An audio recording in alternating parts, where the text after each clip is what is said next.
এই ছেলেরা এবং যারা দায়িত্বশীল আছেন তারা রেডি, প্রস্তুত হন, আমার দিকে দেখবেন।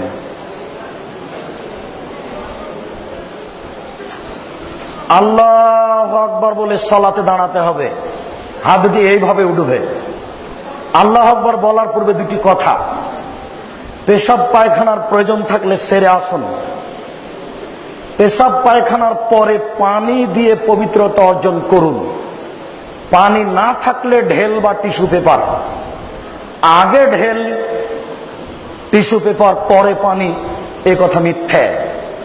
আগে ঢেল টিস্যু পেপার পরে পানি, এ কথা মিথ্যে। পানি নেই, ঢেল টিস্যু পেপার দিয়ে পবিত্রতা অর্জন করতে হবে, এ কথাই ঠিক। ঢেল টিস্যু পেপার নিয়ে 40 কদম হাঁটা নোংরামি। পায়ের উপরে পা উঠানো এবং খক খক করে কাশা, এটা একটা হায়া লজ্জা না থাকার প্রমাণ। সাথে সাথে আপনি এখনই বললেন যে হাঁটুর উপরে কাপড় উঠলে ফরজ তরক হয়, তো আপনি ঢেল নিয়ে 40 কদম হাঁটেন কি করে? আর আপনি যে 40 কদম হাঁটেন, তো আপনার স্ত্রী 40 কদম হাঁটে কিনা ঢেল নিয়ে? ধর্মকে পাগল পেয়েছেন? ধর্ম কি পাগল কিছু? धर्म की राजशाही चांपानेर हवाई लड्डू, दोनों हाथ में लड्डू है, जो चाहे उसको खा ले, जो चाहे उसको छोड़ दे। जी ना, धर्म एकजन मानुषेर कथा दिए चले जार नाम मोहम्मद सल्लल्लाहु अलैहि वसल्लम। पृथिवीर कोनो मानुषेर 5 पैसा दाम नहीं धर्मे। धर्म एकजन मानुषेर कथा दिए चले जार नाम मोहम्मद सल्लल्लाहु अलैहि वसल्लम। एक गिलास पानी पान करले 5टा विधान लागे। 1 डान हाथ, 2 बिस्मिल्लाह, 3 श्वास, 4 বসে, 5 পান শেষে আলহামদুলিল্লাহ। 1 গিলাস পানি পান করলে 5টা বিধান লাগে। 1 ডান হাত, 2 বিসমিল্লাহ, 3 শ্বাস, 4 বসে, 5 পান শেষে আলহামদুলিল্লাহ। পীর সাহেবের দোহাই দিয়ে ধর্ম চলে না, বুজুর্গানের দিনের দোহাই দিয়ে ধর্ম চলে না, বড় হুজুরের দোহাই দিয়ে ধর্ম চলে না। ধর্ম হলো নগদ, ধর্ম হলো নগদ, বাস্তব। 1 গিলাস পানি পান করলে কয়টা বিধান লাগে? 5টা। মনে থাকবে না? এই মেয়েরা তোমাদের মনে থাকবে না? এই ছেলেরা তোমাদের মনে থাকবে না? 1 গিলাস পানি পান করলে 5টা বিধান লাগে। তাহলে বোঝা যাচ্ছে ধর্ম কোনোটাই অন্ধকারে চলে না। রাতের অন্ধকারে জিকির চলে না, পীর সাহেবের দোহাই দিয়ে ধর্ম চলে না, বুজুর্গানে দিনের দোহাই দিয়ে ধর্ম চলে না। ধর্ম নগদ। আল্লাহু আকবার বলে সালাত শুরু হবে। রেডি? 2 পায়ের মাঝে ফাঁকা থাকবে ওই পরিমাণ, যেই পরিমাণ শরীরের ভারসাম্য বজায় রাখতে লাগে। মোটা মানুষ আর একটু বেশি, চিকন মানুষ আর একটু কম। মহিলা বৈঠকে আমাদের শিক্ষিতা বোনেরা বলেছেন, মহিলা বৈঠকে আমাদের শিক্ষিতা বোনেরা বলেছেন, বুবু, চাঁপাইনবাবগঞ্জের ভাষায়, বুবু নামাজে যখন দাঁড়াবা বুবু, তখন 2 পায়ের গোড়ালিকে জমা করে রাখিও। যদি 2 পায়ের গোড়ালি জমা না করো বুবু, তাহলে লজ্জাস্থানের যোগাযোগ বুবু মাটির সাথে হবে, মাটি অভিশাপ করবে। বুবুর সব কথাই নাকি বুখারীতে আছে। একবারে নগদ মিথ্যা কথা, একবারে ডাহা মিথ্যা কথা। শাড়ি পরেই নামাজ হবে, ছায়া পেটিকোট পরেই নামাজ হবে। বুবু, তুমি নামাজ পড়ার পূর্বে সালোয়ার পরে নিও, যদি সালোয়ার না থাকে বুবু ল্যাঙ্গট পরিও। বুবুর সব কথাই নাকি বুখারীতে আছে। বুবুর একবারে কথা নগদ মিথ্যে, ডাহা মিথ্যে। কিয়ামত পর্যন্ত বুবুর কথা সত্য হবে না। শুনেন, পুরুষ নারী তার শরীরের ভারসাম্য বজায় রেখে দাঁড়াবে। কথা বুঝাতে পারি না? আল্লাহু আকবার বলে আঙ্গুলগুলি জমা জমা করবে। হাত দুটি থুতনির নিচে আসবে না, হাত দুটি কানের কাছে যাবে না, হাত দুটি থাকবে কাঁধ সামনাসামনি। বুঝাতে পারছি না? আল্লাহু আকবার বলে ডান হাতের কবজি বাম হাতের কবজির উপরে রাখতে হবে। মেয়েরা কিন্তু এইভাবে রাখে, একবারে নগদ ভুল। কিভাবে হবে? এইভাবে। আমি মনে হয় বুঝাতে পারি না। তবে আর একটা জায়েজ এইভাবে, সেটা বাহুর ওপরে বাহু, দুটাই সহিহ হাদিস। এইটা সংখ্যা, হাদিস সংখ্যা বেশি, বুঝা যায় না? এরপর বুকের উপরে রাখেন। মহিলাদের বুকে, পুরুষদের নাভির নিচে একবারে নগদ মিথ্যা কথা। সবারই বুকের ওপরে নাভির নিচে বাঁধেন। তিনটি হাদিস আছে, তিনটি ঠিক নয়। বাঁধেন না বাঁধেন সে কথা আমি বলি না, আপনি বাঁধেন। আপনার বাঁধা আমি বন্ধ করতে আসিনি, আপনি বাঁধেন, বুকের ওপরে বাঁধেন। চারটি সহিহ হাদিস।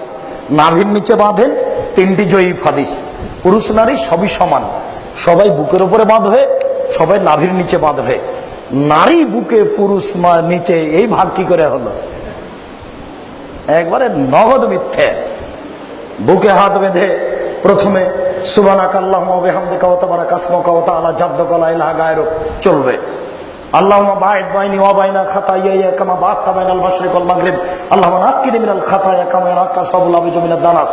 আল্লাহুম্মা আগসিল খাতায়ায়া বিল মাই ওয়াস সালজি ওয়াল বারাদ। খুব পাওয়ারফুল দোয়া, খুব গ্রহণীয় দোয়া। আল্লাহ, তুমি আমার পাপকে দূরত্ব রাখো, পূর্ব এবং পশ্চিমকে যত দূরত্বে রেখেছো। পূর্ব এবং পশ্চিম যেমন কোটি কোটি কিলোমিটার দূরে আছে, তুমি আমাকে আর আমার পাপকে অত দূরত্বে রাখো। আল্লাহুম্মা নাক্কিনি মিনাল খাতায়া, তুমি আমার পাপকে ধুয়ে পরিষ্কার করে দাও। যেমন ভাবে ঠান্ডা পানি দিয়ে, যেমন ভাবে বরফ দিয়ে, তুষার দিয়ে ময়লাকে, কাপড়কে ধুয়ে পরিষ্কার করা হয়। এই গুরুত্বপূর্ণ দোয়াটি পেশ করার পরে বলবেন আউযুবিল্লাহি মিনাশ শাইতানির রাজিম, মারদুদ বিতাড়িত শয়তান থেকে পরিত্রাণ চাচ্ছি। বিসমিল্লাহির রহমানির রহিম, পরম দাতা দয়ালুর নামে আরম্ভ করছি। আলহামদুলিল্লাহি রাব্বিল আলামিন, বিশ্বজগতের প্রতিপালকের প্রশংসা। আর রহমানির রহিম, তিনি হচ্ছেন পরম দাতা দয়ালু। মালিকে ইয়াউমিদ্দিন, তিনি হচ্ছেন বিচার দিনের মালিক। ইয়াকা না'বুদু, একমাত্র তোমার ইবাদত করি। ওয়া ইয়াকা নাস্তাঈন, একমাত্র তোমার নিকটে সাহায্য চাই। ইহদিনাস সিরাতাল মুস্তাকিম, তুমি আমাকে সোজা সঠিক পথ দেখাও। সিরাতাল লাযিনা আন'আমতা আলাইহিম, ওই পথ তুমি দেখাবে যেই পথকে তুমি ভালোবেসেছো। ওদের পথ তুমি দেখাবে যাদেরকে তুমি ভালোবেসেছো, ওদের পথ দেখায় না যাদের প্রতি তুমি অসন্তুষ্ট। আমিন। দীর্ঘ সময় ধরে তোমার দরবারে যে প্রার্থনা করলাম, এটা তুমি কবুল করো। 8টি সহিহ হাদিস জোরে আর 1টি জয়ীফ হাদিস। চুপের কোনো প্রমাণ নেই। এরপর আপনি বলেন বিসমিল্লাহির রহমানির রহিম, পরম দাতা দয়ালুর নামে আরম্ভ করছি। যে কোনো সূরা, কুল হুয়াল্লাহু আহাদ। হে নবী, আপনি বলুন আল্লাহ একক, আল্লাহুস সামাদ, আল্লাহ নিরপেক্ষ মুখাপেক্ষীহীন। লাম ইয়ালিদ, তিনি কাউকে জন্ম দেননি। ওয়া লাম ইউলাদ, তিনি কারো থেকে জন্ম নেননি। ওয়া লাম ইয়াকুল লাহু কুফুয়ান আহাদ, তার সমকক্ষ কেউ নেই। আল্লাহু আকবার। হাত এই পর্যন্ত উঠিয়ে ছেড়ে, খুলে এই পর্যন্ত উঠিয়ে, ওইভাবে উঠিয়ে ছেড়ে দেন, দিয়ে রুকুতে যান। রুকুতে যাওয়ার পূর্বে কয়েকটি কথা। হাত দুটি রডের মতো সোজা হয়ে থাকবে, আঙ্গুল খোলা খোলা থাকবে। আঙ্গুল দিয়ে হাঁটুকে চেপে ধরে থাকবেন। পিঠের লম্বা হাতটা রডের মতো সোজা থাকবে। মেয়েরা যখন রুকু করে তখন পিঠটা এরকম বাঁকা হয়ে থাকে, উটের মতো, উটের কুজের মতো উঁচু হয়ে থাকে। এরকম চলবে না, এতে নামাজ হবে না।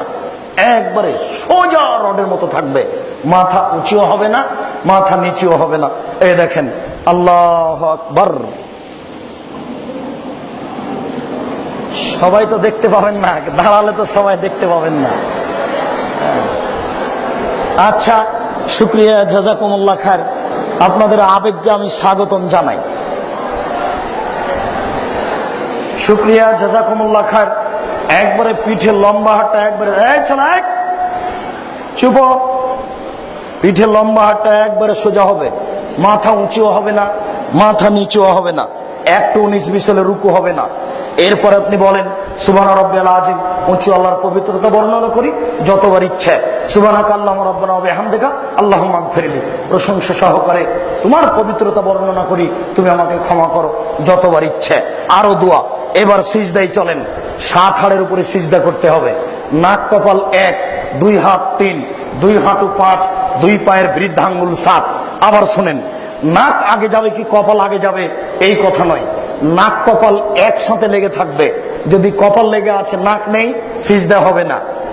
যদি নাক লেগে আছে কপাল নেই, তাহলে সিজদা হবে না। নাক কপাল 1, 2 হাত 3, 2 হাঁটু 5, 2 পায়ের বৃদ্ধাঙ্গুল 7। বৃদ্ধাঙ্গুল যদি মাটি থেকে উঠে যায় তাহলে সিজদা হবে না। আমি মনে হয় বুঝাতে পারছি না। এতদিন পর্যন্ত যেভাবে সিজদা দিচ্ছিলেন, আজ থেকে কপালটা তার চেয়ে 10 আঙ্গুল আগিয়ে রাখবেন, পিঠের লম্বা হাতটা যেন একবারে সোজা হয়ে থাকে, কোনই দুটি এভাবে উঠে রাখবেন, বুকের নিচ দিয়ে যেন ছাগলের বাচ্চা পার হতে পারে।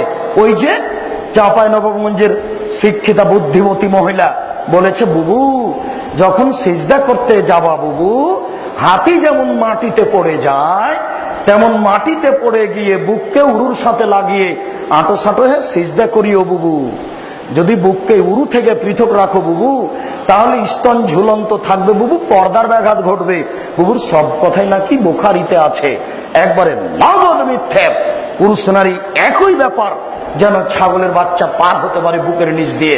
সুবহান রাব্বিয়াল আলা যতবার ইচ্ছে উঠে আসেন, আল্লাহুম্মা গফিরলি ওয়ারহামনি ওয়াহদিনি ওয়াফিনি ওয়ারজিকনি। আবার যান, উঠে আসেন, এই এক রেখাত আর এক রেখাত। এবার যদি আত্তাহিয়াতের বৈঠক হয়, বাম হাতটা হাঁটুর উপরে রাখেন, বাম পায়ের পাতার উপরে বসেন, ডান পা দাঁড় করে রাখেন। আর যদি সালামের বৈঠক হয়, তাহলে বাম পাটা ডান দিকে বের করে দেন, আর পিছন নিতম্ব মাটির উপরে রাখেন। বাম হাতের আঙ্গুল এইভাবে জমা জমা করে রাখেন, ডান হাতের কনিষ্ঠ আঙ্গুল দুটি জমা করেন। এরপর 3 নম্বর আঙ্গুলের নখের উপরে বৃদ্ধাঙ্গুলের পেট রাখেন। রাখেন তো দেখি আপনারা।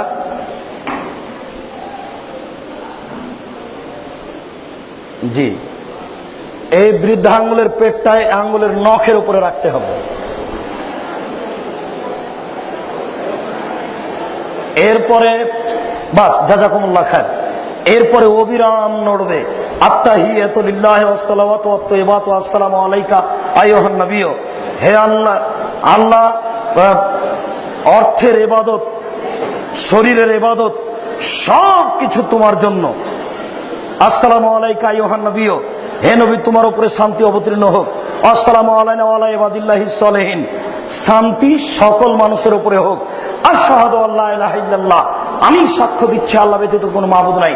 ওয়া আশহাদু আন্না মুহাম্মাদান আবদুহু ওয়া রাসূলুহু, আমি সাক্ষ্য দিচ্ছি মুহাম্মদ আল্লাহর রাসূল। আল্লাহুম্মা সাল্লি আলা মুহাম্মাদ ওয়া আলা আলি মুহাম্মাদ কামা সাল্লাইতা আলা ইব্রাহিম ওয়া আলা আলি ইব্রাহিম ইন্নাকা হামিদুম মাজিদ। হে আল্লাহ, তুমি প্রশংসনীয়, তুমি জ্ঞানী, তুমি মুহাম্মাদের উপরে, তার বংশধরের উপরে তুমি শান্তি অবতীর্ণ করো, যেভাবে ইব্রাহিম আলাইহিস সালাম তার বংশধরের উপরে শান্তি অবতীর্ণ করেছো। তুমি বরকত নাজিল করো, যেভাবে ইব্রাহিম আলাইহিস সালাম ও তার বংশধর প্রতি বরকত নাজিল করেছো, মুহাম্মদ ও তার বংশধর প্রতি সেভাবে বরকত নাজিল করো। তুমি প্রশংসনীয়, তুমি জ্ঞানী। এরপরে দোয়া মাসুরা, আল্লাহুম্মা ইন্নী যালামতু নাফসি যুলমান কাসীরা, হে আল্লাহ জীবনে খুব পাপ করেছি, ফাগফিরলি, তুমি আমাকে ক্ষমা করো।